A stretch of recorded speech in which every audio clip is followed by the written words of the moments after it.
few years back, I ended up working in a small, privately owned restaurant. It stood out to locals and tourists alike due to their multicultural variety.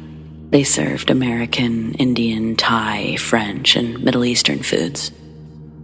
The small restaurant was formerly a popular Chinese restaurant and local favorite, but the older man who owned it passed away while still inside. So suffice it to say, the townies didn't take too kindly to the foreign city woman that swooped in to purchase the restaurant right after his death. Not only was my former boss flaky and irresponsible, but she could also come off as quite rude at times. She had a rough go of obtaining the proper permits to renovate the historic building. When you do certain renovations in an old building like that, the local laws require you to update a lot of other things that can be quite costly. That meant it was easier to just use her staff for most of the renovation work. Everything was going fairly smoothly until one overcast, drizzly day. We were all gathered in the dining area for a staff meeting. As we sat quietly listening to the boss lady, something a little strange happened. The front door suddenly opened halfway and then carefully closed again, as though someone had simply stepped inside. Of course, no one was there. The door was almost entirely glass, so we could have seen if someone was out there. We all looked at one another, confused, but we just blamed it on the draft since the back door was open, though there was a set of closed kitchen doors in between. The second odd thing that happened to another employee when she was alone one night. She turned the corner past a shelf with some tools on it when an empty cordless drill case went flying past her head. It barely missed her, smashing into the wall instead. She seemed pretty put off by the incident when she told us about it the next day. Following that, random small things would happen occasionally. Sometimes our boss would ask why we didn't come into her office when she saw one of us walk by, but it was always when none of us had been in the area. Besides that, we'd get the occasional strange sound, like a faint voice or a door. There were instances where I'd be cooking in the kitchen, only to walk away for a second, return to find something missing. I'd end up having to measure out and prepare the same ingredients again. If only I had known it was about to get much more terrifying. The final thing to happen was the worst paranormal experience I ever had, hands down. But in order to properly explain this part, I need to explain some things about restaurant kitchens. In a typical setup, the cook line is a skinny walking or standing space typically between the oven, fryers, and cooktop. The prep surfaces and small fridges are on the opposite side, which leaves about 3 or 4 feet of walking space for the cooks. Besides that, there's a dishwasher followed by the rest of what you'd expect to find in a kitchen. Fridges, freezers, giant hood fans, and a hot water heater. The reason I'm listing these is because they all make a constant loud background noise. One day, there were 3 of us working in the kitchen. Me, my boss, and a dishwasher. My boss and I were on the cook line, and the dishwasher was a few feet away. It had been a normal shift until everything suddenly went dead silent. Almost like someone had thrown an invisible, soundproof blanket over us. I looked at the other 2. They also seemed puzzled. "What the hell?"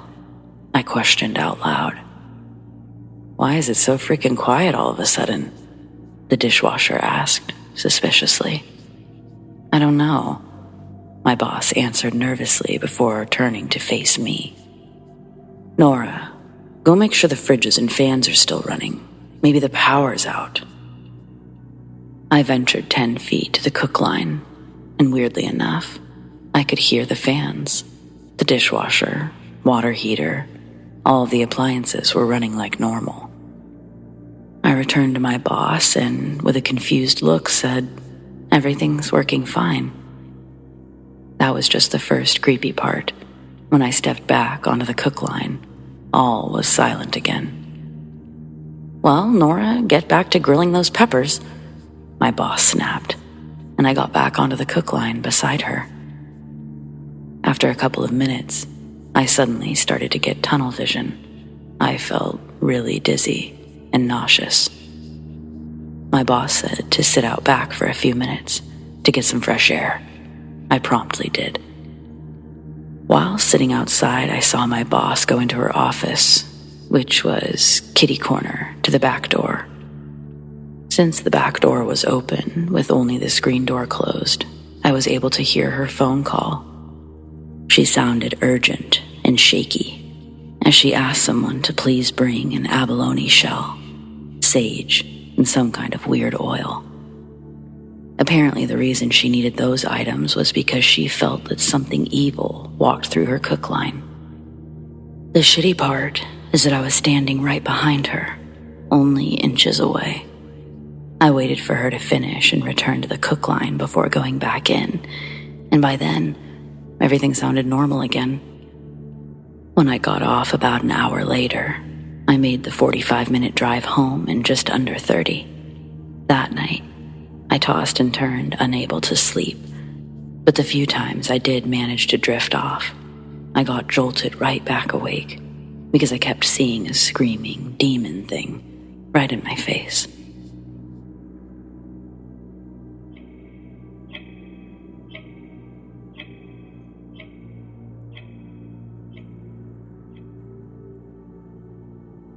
Here's a story about me questioning my sanity as a new mother.